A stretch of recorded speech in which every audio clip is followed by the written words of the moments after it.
Hello and welcome to this edition of Nativity in Black, getting into our music we're passionate about. My name is Boss Butcher. This is my second recording here for Nativity in Black, and I'm getting into one of my very favorite albums, a very special album to me personally, and I have some things to say about and admire about this album. The album is The Cult Love. This is my well-worn CD. It was put out in 1985, and a lot of memories of this album for me. I'll start off by saying, this is all subjective, my personal tastes and my personal opinions. Not pretending to be a critic or anything like that, a music expert, but I am a music enthusiast, and I know what I like and I know what I love, and this is definitely one of my favorite albums of the 80s. I think it's extremely underrated, an underexposed album in a lot of ways, and I'll explain my theory, my cockamamie theory of why that is.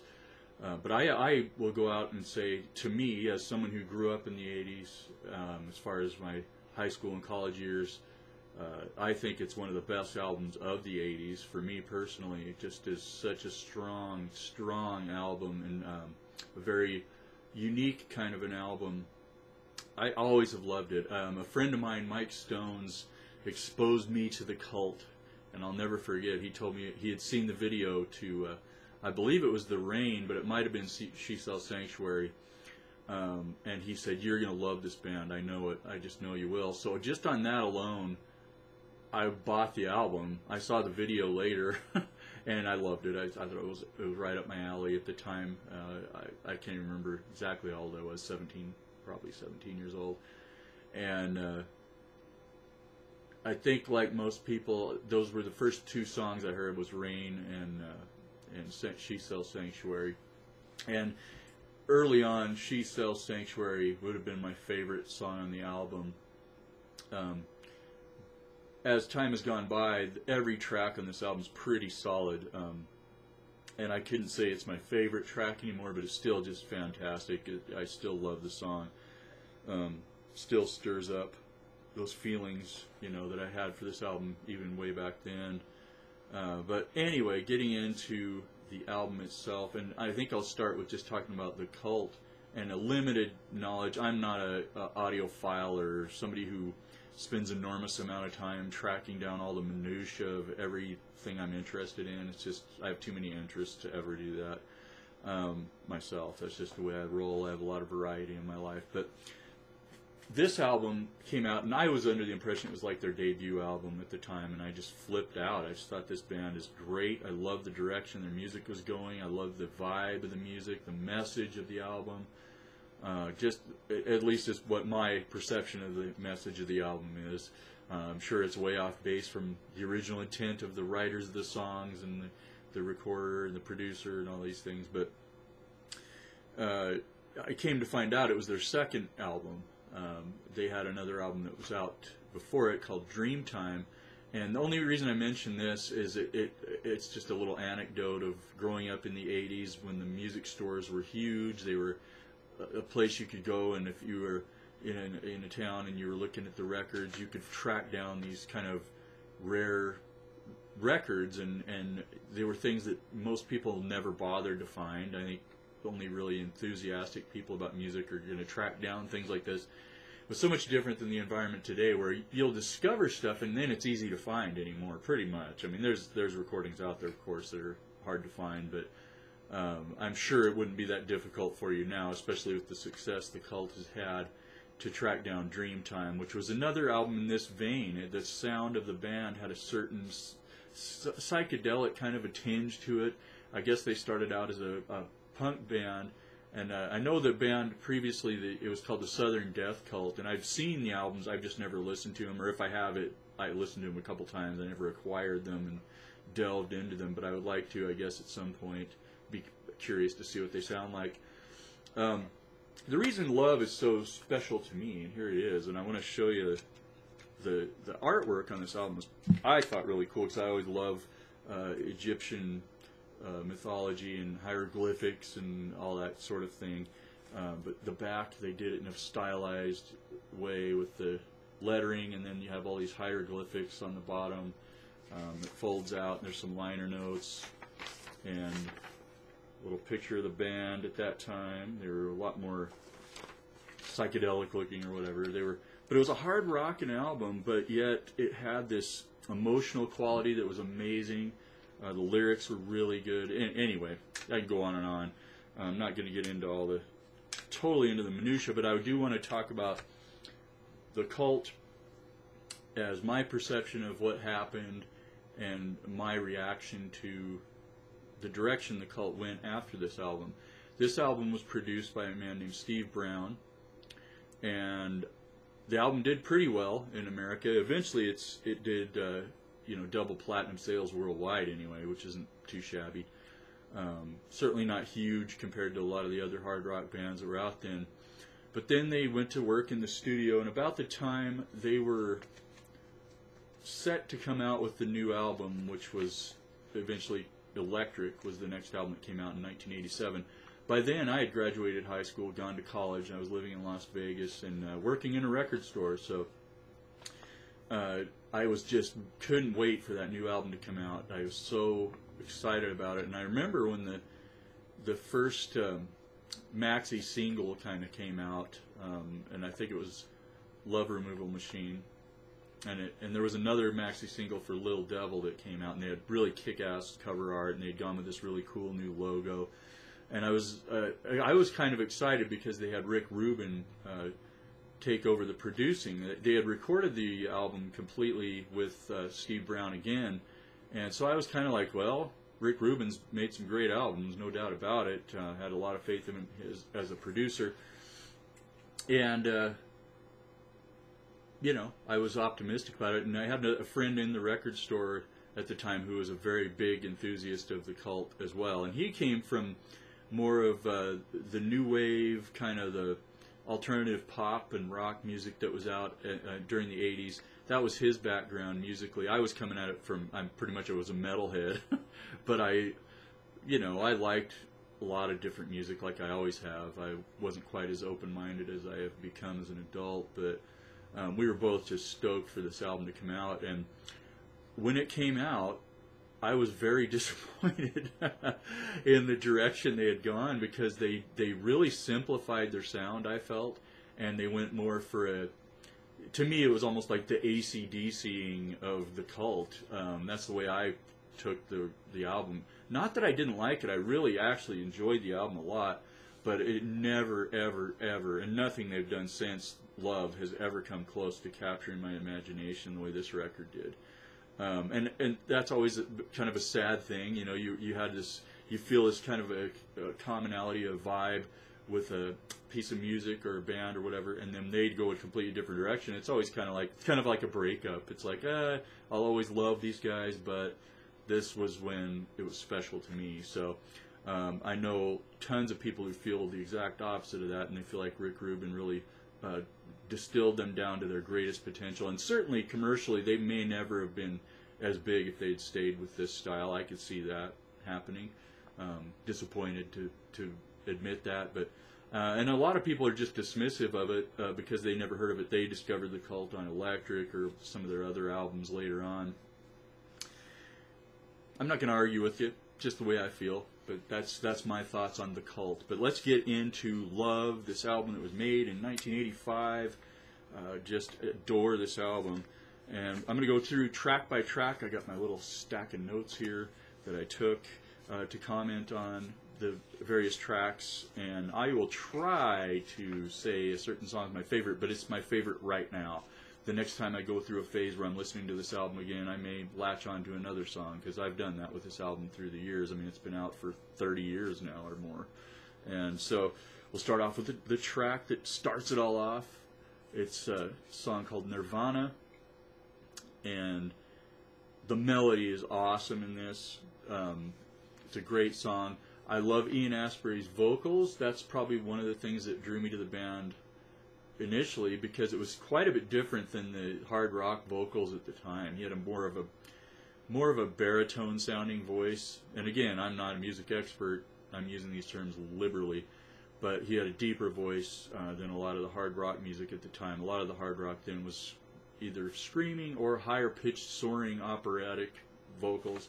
He had a very different kind of a sound, and he was they definitely, especially early on, were part of the whole androgynous look of the 80s, which you know, people could take it or leave it. It definitely kicked down some barriers for people, and I think made life better for a lot of people. But anyway, it was a thing in the 80s, and especially on this album and the tour, they definitely had that going on a little bit.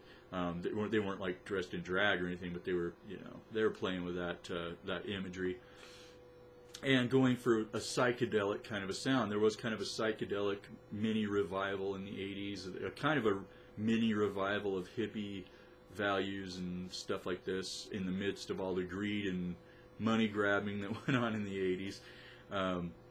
And I think that kind of plays into my disappointment with the way the Cult turned out. They kind of, I don't want to use the term sold out, because they made a great artistic statement with this album, and I'll never fault anyone that's an artist that gets to a certain level of success and then just goes for all the money they can get, because, you know, in this life you need money to survive, and as an artist you got to get whatever you can out of life, and then if you want to make your own artistic stuff later, go for it. But if you can make some money, why wouldn't you? I don't know. But and I don't have to love it, but I understand it. But Nirvana, great song, and to me the top thing about this song is there's a solo / bridge that's upbeat. It's a brilliant opening song. The guitar work is just infectious on this album for me personally, and I'm sure a lot of other people. Then we go into track 2, which is Big Neon Glitter.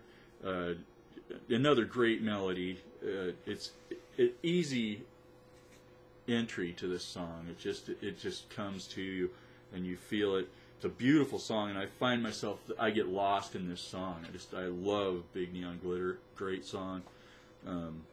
Really fun track. Then we get into the title track, Love, and it's a warm, very positive song. I love the opening lyric, you know, love, obviously, very soon, everybody. Love it. That's just a great thing. It's, you know, maybe it's Pollyannish or whatever, but we love to all want to be accepted and everybody to be, you know, welcome. I don't know. It's a good warm song. What can I say? It's positive. This is like the literature of the Cult's career to me, is this album. The lyrics are just beautiful in this album and expressive, and it's really a great artistic statement. I don't know. The rest of their music to me is more like comic booky versions of what they do and what they were to me in this album.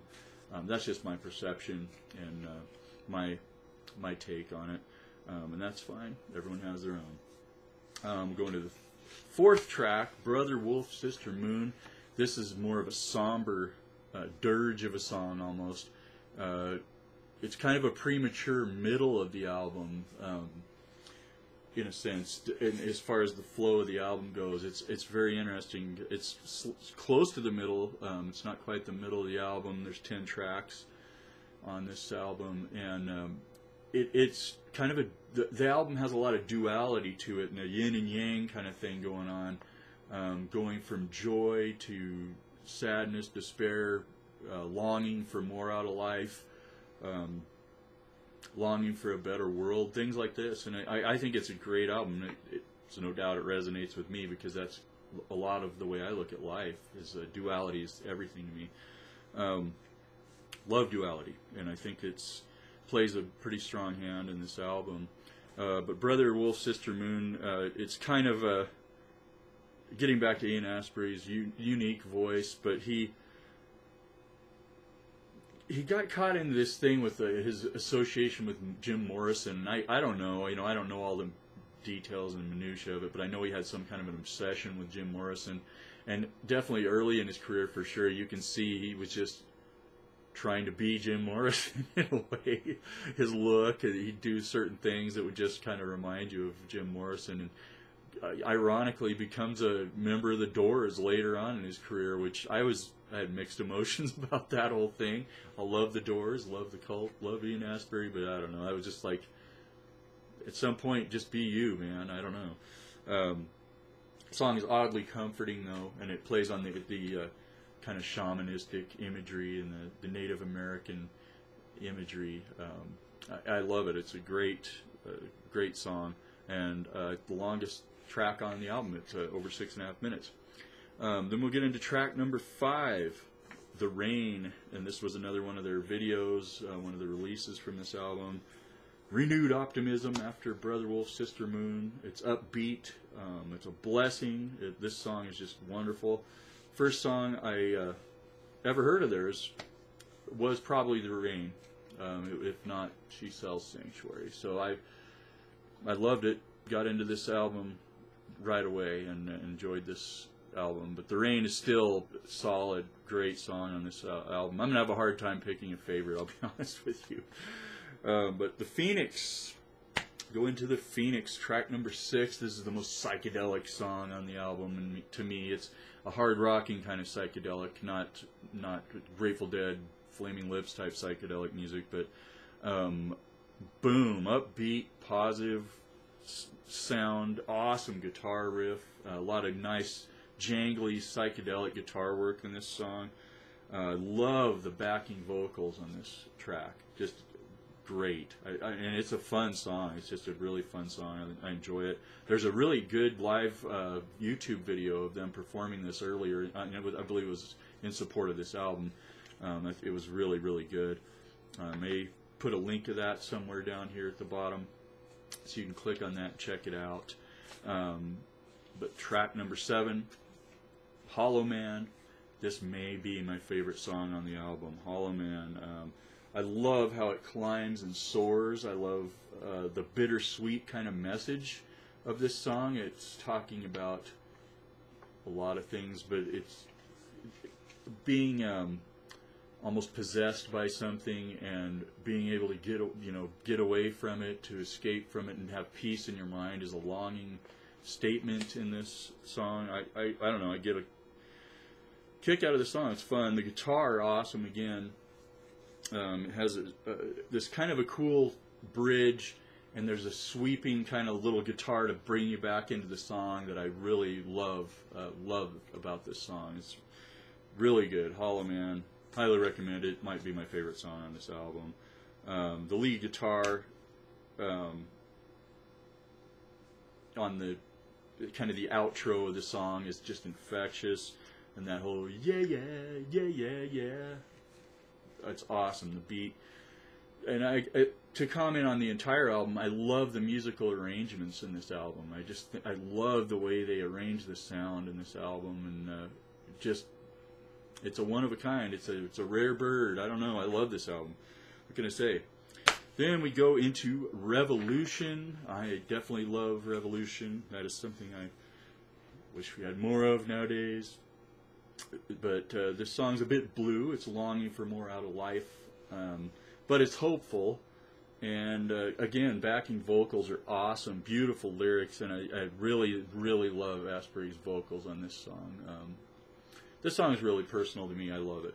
Love Revolution. Good song. It may be my favorite on here too, depending on when you catch me. Right. Then we go into She Sells Sanctuary. This is the biggest hit song on the album, a big release. Had a video that was put out, an official video, back when MTV showed videos. And this was one you had to stay up late for. They didn't show this alongside Michael Jackson, Dire Straits, that they played every 1 minute, or 1 hour and 20 minutes, or whatever the hell it was. They were non-stop, those songs. You had to stay up late to catch it, but great driving song. It's upbeat, hopeful. It was a popular song. Excellent in its own right. The guitars, again, beautiful guitar work in this song, and definitely the most famous. I mean, it gets played on hard rock radio, album-oriented radio, if there is such a thing anymore. They play this song still to this day, and every time it comes on, I get excited because, hey, The Cult, love. It's one of my favorite albums. Then we go and we wrap up the album with track number 10, a song called Black Angel. It's a bittersweet ballad that ends this album, and I think it really is a cool balance to the upbeat Nirvana, which starts the album. And it just, if you look at the whole album, it's just got this yin and yang duality kind of thing going on. I love it. I just love that about this album. It's borderline epic, you know. this song. I wouldn't call it epic like something the Doors would have done, or it's not in that vein. But it's a pretty solid ballad that keeps you with it and has something to say, and it's bittersweet. I don't know. It's to me on the album, it's the weakest track though, for my personal tastes. But I don't think it's a weak track. I just think compared to the others, they're so solid. It's hard to. How could you put out 10 that good? I don't know, but they managed to come pretty close. Black Angel hits me really good sometimes, but most of the time it's just kind of there.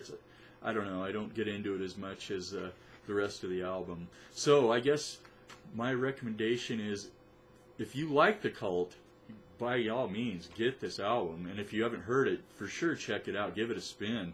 Listen to it for a couple days and see what you think. But to me, it's just such a special album.